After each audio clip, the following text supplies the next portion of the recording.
Bonjour tout le monde! Aujourd'hui, dans l'épisode 10 de Savais-tu que, on va parler d'un sujet poilu, littéralement.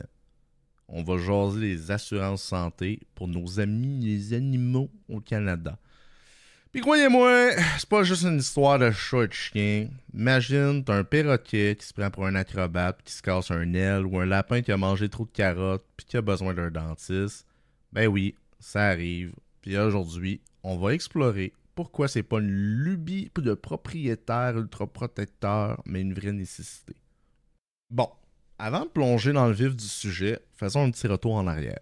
Les assurances pour animaux, ça date pas d'hier au Canada. En fait, ça a commencé dans les années 80. Oui, oui, à l'époque où les gens portaient des pantalons fluo puis écoutaient du Bon Jovi.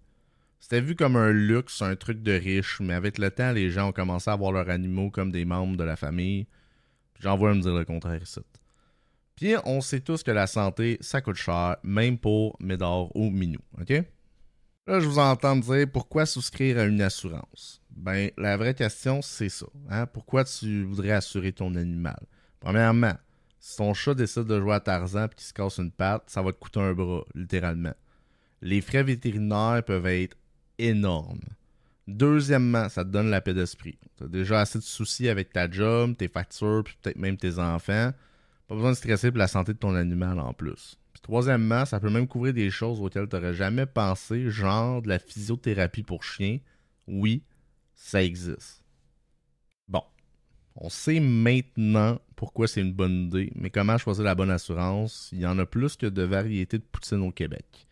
Premièrement, on regarde bien ce qui est couvert. Certains plans, ils couvrent juste les accidents, d'autres les maladies. Puis le plus cher, c'est les deux. Fais attention aussi aux exclusions, surtout si ton animal a des problèmes de santé existants. Deuxièmement, check les limites annuelles et les déductibles. Comme pour les assurances pour humains, il y a toujours une petite ligne en bas de la page, puis c'est bien important de s'en rendre compte. Important de noter ici que le prix moyen d'une assurance pour animal est entre 30 et 50 $ par mois. Il y en a des très très très basses qui couvrent vraiment moins à 10, mais il y en a qui peuvent monter à 100 $ si tu y vas full package deal. Bref, choisis ce qui te convient le mieux puis qui rentre, mais c'est vrai qu'une mauvaise visite au vétérinaire, ça peut te coûter plus cher que tout ça. Pour conclure, les assurances pour animaux, c'est pas juste un caprice, ça peut vraiment sauver des vies puis pas juste celle de ton portefeuille.